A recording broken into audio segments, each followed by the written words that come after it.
શહેરના સુભાષનગર સ્મશાનની સામે આવેલ પ્રધાનમંત્રી આવાસ યોજનામાં અચાનક સ્લેબનો ભાગ ધરાશયી થતા 2 વાહનો નુકસાન થવામાં આવ્યું હતું, ત્યારે સ્થાનિક લોકો રોષે ભરાયા હતા. ભાવનગર શહેરના સુભાષનગર સ્મશાનની સામે આવેલી પ્રધાનમંત્રી આવાસ યોજનામાં એક મકાનનો સ્લેબ મોડી રાત્રે અચાનક ધરાશયી થયું હતું. આ ઘટનામાં 2 વાહનોને નુકસાન પહોંચ્યું હતું. સદનસીબે કોઈ જાનહાની થઈ નહોતી. સ્થાનિકોના જણાવ્યા અનુસાર આવાસ યોજનાની ઇમારતોની જર્જરિત હાલત અંગે મહાનગરપાલિકામાં અનેક વખત રજૂઆતો કરવામાં આવી હતી. જોકે તંત્ર દ્વારા કોઈ અસરકારક કાર્યવાહી કરવામાં આવી નહોતી.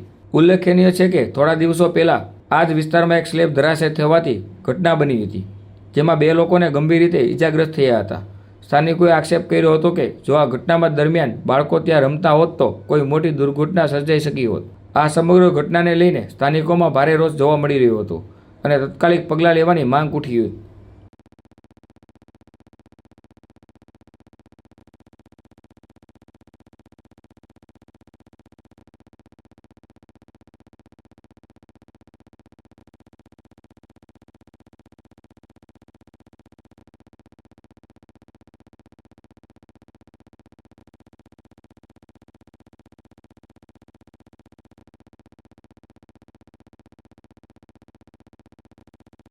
રાજુભાઈ રાઠોડ, ક્યાં રહેવાનું? પ્રધાનમંત્રી આવાસ યોજના સ્મશાનની સામે પ્લોટ નંબર 28 જે વિંગ.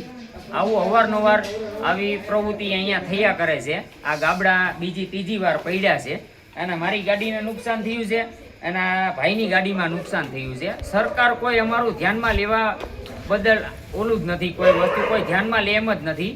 એટલે આવું અવારનવાર અમારી યારે બનાવ બન્યા કરે છે અને સરકારને કોઈને આ તો અત્યારે ગાડી ઉપર ઈજા થઈ છે, અહીંયા છોકરાય રમતા હોય છે. સરકાર આની જવાબદારી કોણ લેશે?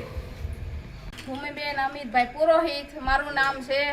જે વિંગમાં રહું છું સ્મશાનની સામે આવાસ યોજના છે. આવી રીતના હરે ભરે થાય છે. બધી વિંગમાં બી વિંગ, એ વિંગ, બાજુમાં જે વિંગ, બધેમાં આવી રીતના ગાબડા પડે છે. છોકરા બધા નાના નાના છે. અમારે આ જવાબદારી કોણ લેશે? મુખ્યમંત્રી વાળા કોઈ જવાબે નથી દેતા ને આટલા હપ્તા ભરીએ તો કોઈ સામુય નથી જોતું. અમારે કઈ રીતનું અહીંયા રહેવું, કઈ રીતના હપ્તા ભરવા? અત્યારે શું થયું છે?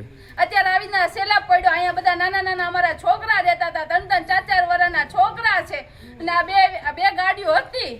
2 ગાડીઓની નુકસાની થઈ, કોણ આપશે અમને? આખી વિંગમાં વાગે નાના નાના છોકરાને કંઈક થશે તો જવાબદારી કોણ છે અમારું?